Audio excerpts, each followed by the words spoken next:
Oke, halo, selamat pagi, siang, sore, dan malam. Nah, untuk tema kali ini adalah tempat bisa menentukan kesuksesan kita dalam berbudidaya ikan hias ya. Nah, ini tempat ini yang pertama adalah saya uji coba itu adalah ikan moli sepasang ya. Ini saya uji coba di tempat yang ramai di depan jalan.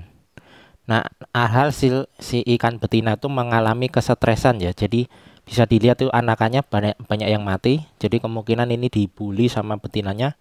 Kemudian yang betinanya itu menjadi agak agresif. Nah, bisa dilihat itu dia ngejar-ngejar pejantannya. Jadi ini memang saya coba eksperimen, saya taruh di tempat yang di pinggir jalan. Jadi tiap hari terdengar suara lalu lalang kendaraan. Jadi kemungkinan si ikan moli tersebut stres ya.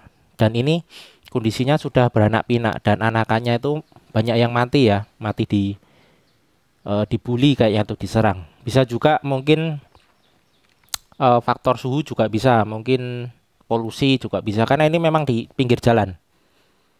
Nah, itu bisa dilihat si betinanya juga agresif sekali, dia mengejar-ngejar pejantannya. Jadi ini nanti akan saya pindah. Ini hanya eksperimen saja. Jadi ini hanya moli biasa ya.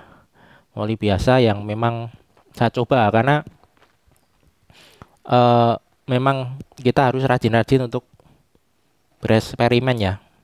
Jadi tempat itu memang menentukan. Jadi misalnya ingin budidaya itu sebaiknya di tempat yang sunyi, yang tidak ada lalu lalang manusia ataupun kendaraan, karena itu nanti akan menyebabkan kegagalan. Bisa indukannya stres, tidak mau beranak. Kalaupun beranak nanti dimakan atau dibully.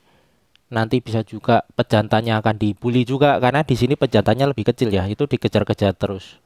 Jadi kalau tidak dia segera diangkat itu nanti bisa mengalami kematian si pejantannya tersebut ya. Jadi memang harus sediakan tempat yang tenang. Jadi misalnya kita taruh di sudut ruangan misalnya yang sepi, yang tenang. Itu pasti si betinanya akan nyaman.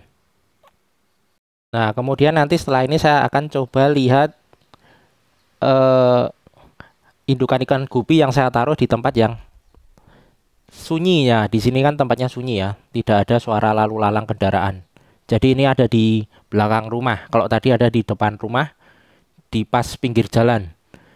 Nah, ini di belakang rumah itu sangat sunyi. Nah, bisa dilihat itu anakannya beranak pinak dan aman, tidak terjadi gangguan. Jadi insting membela diri si betinanya itu dia tidak muncul, tidak panik maksudnya. Jadi tidak ada terjadi huru hara di situ kayak pembulian terhadap anak-anaknya, pemakan apa kanibalisme maksudnya, kemudian keluarganya juga akur ya. Jadi si jantan dan betinanya juga tidak saling bully. Ini cocok di dalam kehidupan manusia juga kayak kayak gitu ya. Misalnya yang ekonominya berantakan, nah mungkin biasanya nanti keluarganya kacau balau, sementara yang ekonominya bagus, nah keluarganya biasanya sejahtera seperti yang di mana itu diilustrasikan oleh ikan moli tersebut. Nah, yang dibahas ini bukan tentang manusia ya, tetapi tentang ikan itu hanya